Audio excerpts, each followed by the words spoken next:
In this video, I'll be talking to you about the sugarcane industry during the Japanese administration of the Northern Mariana Islands.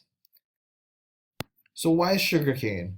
So during World War One, sugar prices soared, particularly in Japan, and Japan took advantage of this when it developed a successful sugarcane industry in Taiwan. And Japan wanted to replicate the kind of success in Taiwan and the Marianas. Therefore, two Japanese sugarcane companies opened on Saipan um, shortly during that time. But then the timing was wrong because, during World War One, prices were high for sugar, and then after World War One, the prices of sugar dropped. So the two sugarcane companies eventually failed because they could not remain competitive and make a profit during this slump in sugar prices. However, things changed when the sugarcane came along. So the sugarcane, we hear a lot about the sugarcane, and also have the sugarcane park in Garapan. But then, you ask yourself, who's the sugarcane? So the sugarcane is actually Haruji Matsue. Matsue graduated from Louisiana State University with a degree in agriculture. So this man is educated, but he was educated in the States. So he knew a thing or two about farming and agriculture with his degree. He was one of the people who was successful in Taiwan when the sugarcane industry was successful and profitable there during the time. Um, then Matsue decided to invest in Saipan to replicate that kind of success where the two failed sugarcane companies previously could not. So what he did is that he purchased the assets of those two companies on Saipan, and he opened uh, a company on Saipan called the NKK, or Nanyo Kohatsu Kaisha. Unlike the Germans, the Japanese did not train the indigenous people to work in their industries. This is where Matsue, um, I guess he brought his competitive edge because he did not spend time training the local people. Instead, he brought in thousands of poor Okinawans to farm sugarcane. So these farmers, they knew how to farm sugarcane right away, so that he Matsui didn't have to worry about training the local people. These workers could do it already. So we had an influx of immigrants coming to Saipan just to farm sugarcane. Um, and because the industry started to grow in Saipan, Matsue needed a way to transport the cane from the farm to the factories to the ports to ship the sugar off.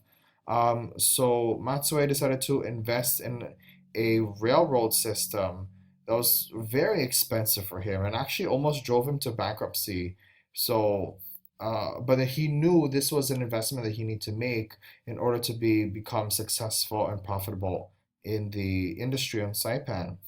NKK, his company, initially faced financial struggles because when he was able to make his first massive shipment to Japan, a shipment of sugar, there were several natural disasters in Japan at the time that destroyed his first shipment. Also, prices of sugar in Japan wasn't super competitive, um, but NKK persisted and they were able to get their second shipment out and they were able to make money off that.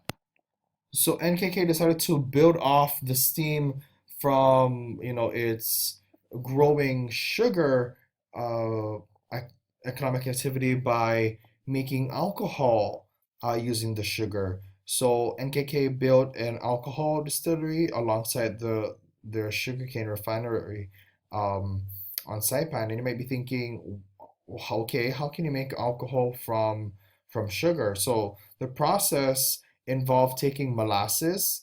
The molasses is a leftover byproduct from the refining process of sugar, from sugarcane to sugar, and that molasses was made.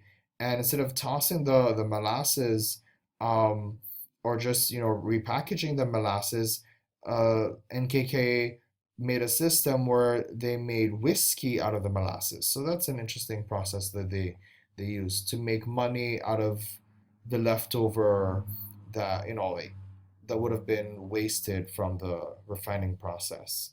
By 1934, NKK was producing 640,000 metric tons of sugar in a year, and that's, a lot of sugar to be exporting.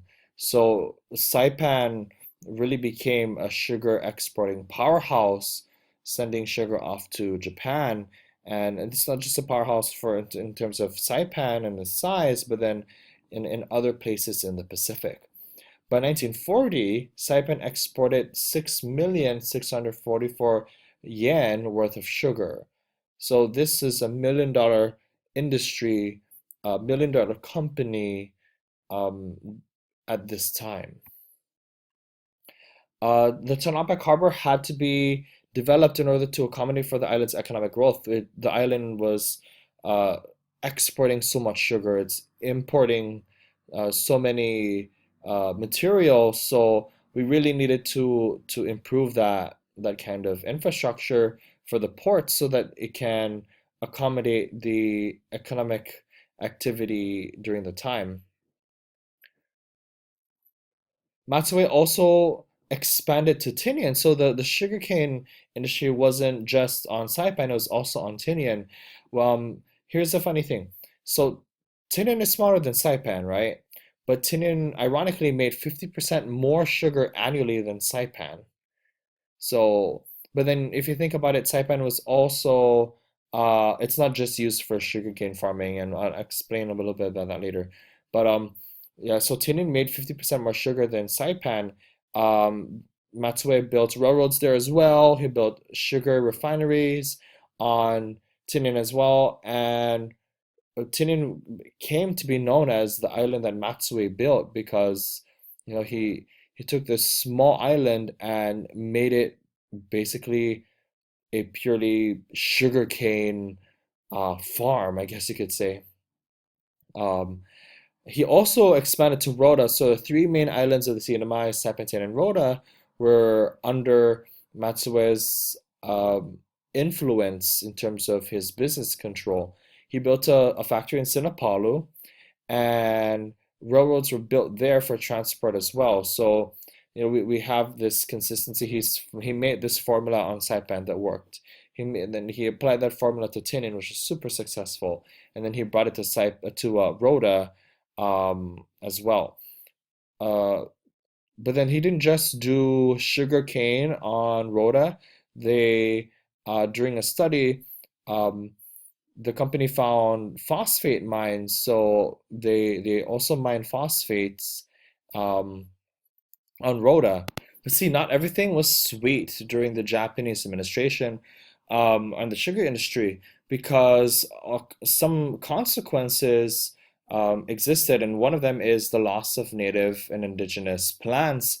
A lot of these plants were lost because land was destroyed for farming. They had to be cleared for farming, and consequently, a lot of indigenous animals soon disappeared because they lacked the forestation for its habitat.